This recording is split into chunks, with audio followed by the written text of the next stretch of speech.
खाली क्यों आए हो? तुमको तो हमने प्राण हरने के लिए भेजा था ना एक स्त्री के। क्षमा करें प्रभु, वो औरत कालकंडनी से भी खतरनाक है, हम उसके समीप दोबारा नहीं जाएंगे। क्यों, क्या हुआ? विस्तार पूर्वक बताइए। प्रभु, जैसे ही हम वहाँ पहुँचे हमने देखा वो तो बहुत भयानक स्त्री है। मुन्ना के पापा, ओ मुन्ना के पापा, अबे ओ मुन्ना के पापा। क्या हुआ महारानी? मैं सो रही हूँ, मेरे लौंडे का ध्यान रखना। अब पूरी रात जागकर पहरा दूं मैं तेरे लौंडे का? हर घंटे में डायपर चेंज करते रहना इसके, नहीं किया तो सुबह उठते ही वाइपर से मार लगाऊंगी।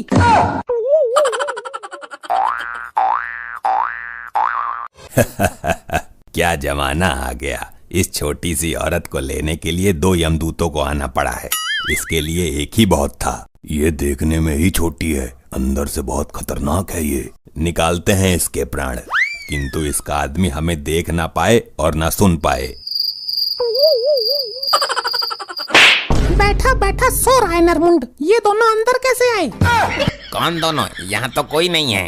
लगता है तुम्हारी आंखों में मोतियाबिंद का पानी आ गया है, तुम 2 फीट के आगे देख ही नहीं सकते। हम तुम्हें लेने आए हैं, तुम्हारा समय पूरा हो गया है।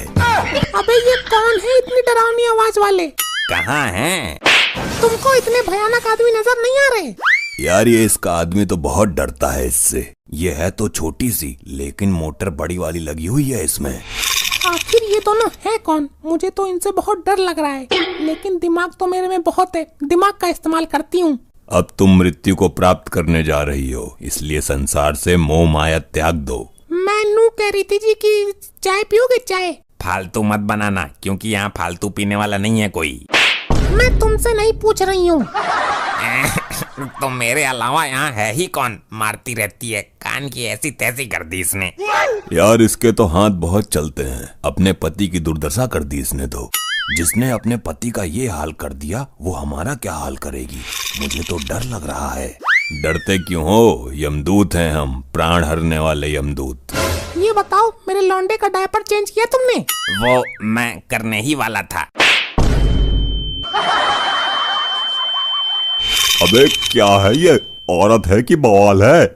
मैंने बोला था ना, बड़ी मोटर लगी है इसमें। अब इसके प्राण तो निकालो किसी तरह से। तुम निकालो, मेरा तो कलेजा कांप रहा है। चलो चलते हैं वापस, इसके प्राण लेने हमारे बस की ना है। आए थे इसके प्राण लेने, लेकिन इसका ये रूप देखकर हमें खुद अपने प्राण संकट में लग रहे हैं। चलो यमराज जी को ही भेज देंगे। जैसे ही हम वहाँ पहुँचे हमने देखा वो तो बहुत भयानक स्त्री है। देखने में छोटी सी ही है, लेकिन जब गरजती है तो राक्षसनी लगती है। उसका पति पता नहीं कैसे झेल रहा है। उसकी अपनी कोई इज्जत नहीं है और दूसरों की इज्जत करनी उसको आती नहीं। लज्जा से डूब मरो, कैसे यमदूत हो? एक छोटी सी स्त्री से डरकर भाग के आ गए। उसका छोटा साइज देखकर पहले मैं भी उसे ढोलकिया समझ रहा था, पर वो इतनी खतरनाक निकली कि उसके प्राण हरने की हिम्मत ही नहीं हुई हमारी। उसका भयानक रूप देखकर तुम्हारे मन में भय उत्पन्न हो गया। चिंता की कोई बात नहीं है, हम स्वयं चलते हैं। गुप्त जी, आप भी चलेंगे हमारे साथ। प्रभु, उसके बारे में इतना सुनने के बाद तो मेरी भी हिम्मत नहीं हो रही है उसके सामने जाने की। गुप्त जी, क्षमा करें प्रभु, क्षमा। आप मनुष्यों से डर रहे हैं? ठीक है प्रभु, लेकिन जाने से पहले मैं उसके बारे में कुछ जानकारी हासिल कर लेता हूँ। जल्दी इस लैपटॉप नामक यंत्र से पता करो कि ऐसी कौन सी शक्ति है जो इसकी रक्षा कर रही है और जिसके कारण ये इतनी भयानक लग रही है। प्रभु, वो शक्ति है मायावी। क्या मायावती? ये शक्ति है या इसकी माँ? मायावती नहीं प्रभु, मायावी। मायावी नाम का एक तांत्रिक है जो इसकी रक्षा कर रहा है, और जब तक वो तांत्रिक है इस औरत के प्राण कोई नहीं हर सकता। ऐसा क्यों चित्रगुप्त जी? प्रभु, इस मायावी तांत्रिक ने अपनी माया का प्रयोग करके इस औरत के प्राण एक शोकेस के अंदर डाल दिए, और जब तक वो शोकेस नहीं टूटेगा ये मरेगी नहीं। अगर ऐसा है तो पहले हम उस शोकेस को ही तोड़ देते हैं।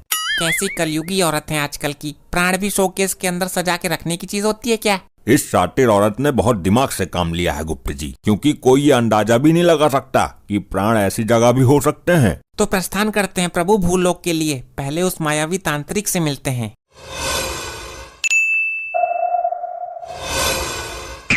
प्रभु, यही है वो मायावी तांत्रिक। आंखें खोलो मायावी। मृत्युदाता प्राण हरता यमराज मेरे पास। मूर्ख, तुम अपनी माया और शक्तियों का गलत उपयोग कर रहे हो। ऐसा मैंने क्या कर दिया प्रभु? कल भी मैंने यहाँ से 6 चुड़ैल पकड़ी थी जो आते जाते लोगों को परेशान कर रही थी। मूर्ख तांत्रिक, तुम विधि के विधान में उत्पन्न कर रहे हो, उसको बदलने की कोशिश कर रहे हो। मैं कुछ समझा नहीं प्रभु। मूर्ख, तू जानता है कि मृत्यु अटल है, एक दिन सबको मरना है, फिर भी तूने उस औरत के प्राण छुपाकर उसकी मृत्यु को टालने की कोशिश की। क्या करूं प्रभु, औरत के आंसू देखकर मैं जल्दी पिघल जाता हूँ। तुम करते रहो ये कांड, मैं ऊपर बैठकर तुम्हारा सारा हिसाब किताब लिख रहा हूँ। प्रभु, एक तो वो औरत छोटी सी काली सी थी, मैं उसे शमशान घाट की चुड़ैल समझ रहा था। अब जो तूने गलती की है उसकी सजा तुझे जरूर मिलेगी। अरे ये क्या कर रहे हो प्रभु? मुझे नीचे कब उतारोगे? जब हम उस स्त्री के प्राण हर लेंगे तुम अपने आप ही नीचे आ जाओगे, ये हमारा वरदान है। तब तक मैं यहीं हवा में लटका रहूंगा। तो क्या हुआ, लोग इसको चमत्कार समझेंगे, पूजा करेंगे तुम्हारी। वैसे एक बात तो है, यहाँ से शमशान घाट मुझे बिल्कुल साफ नजर आ रहा है। चलें चित्रगुप्त जी। मुन्ना के पापा, जल्दी जाकर दरवाजा खोलो, देखो कौन आया है। चपत मारकर दर्द भी देती है और मुन्ना के पापा बोलकर दिल को सुकून भी देती है। इसका दिमाग हाथ में नहीं आ रहा। हाय जीजू। अंदर पधारिए। प्रभु, याद रहे हम इनमें से किसी को भी दिख ना पाएं। हमें कोई नहीं देख पाएगा, आप निश्चिंत रहें। गुप्त जी, ये सुंदर, नाजुक और कोमल सा मानव कौन है? प्रभु, इस कोमल से मानव की ही तो बीबी है ये कुंठा स्त्री। दीदी कैसी हो आप? मैं तो ठीक हूँ, तू सुना, बहुत दिनों बाद आई है तू।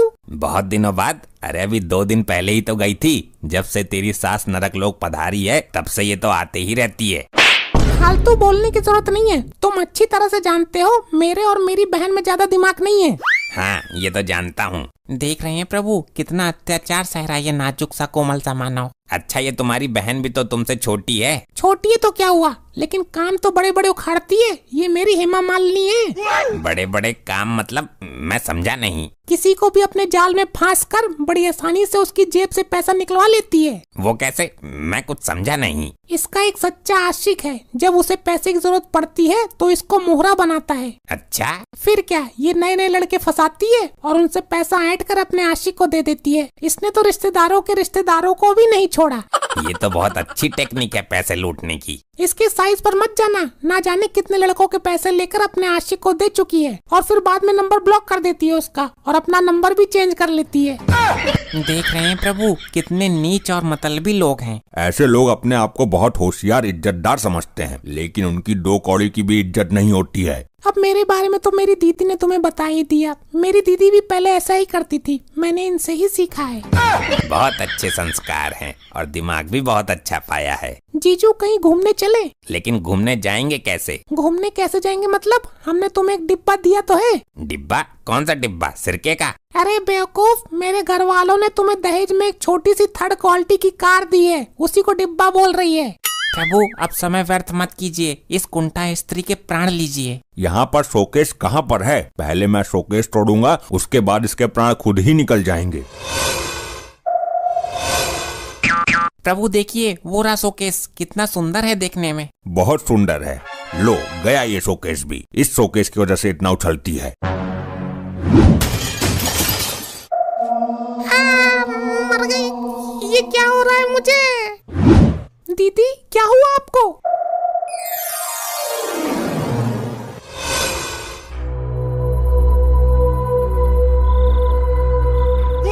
प्रभु, आपके वरदान का क्या हुआ? मैं नीचे कब आऊंगा? हमारा वरदान कभी विफल नहीं होता मनुष्य।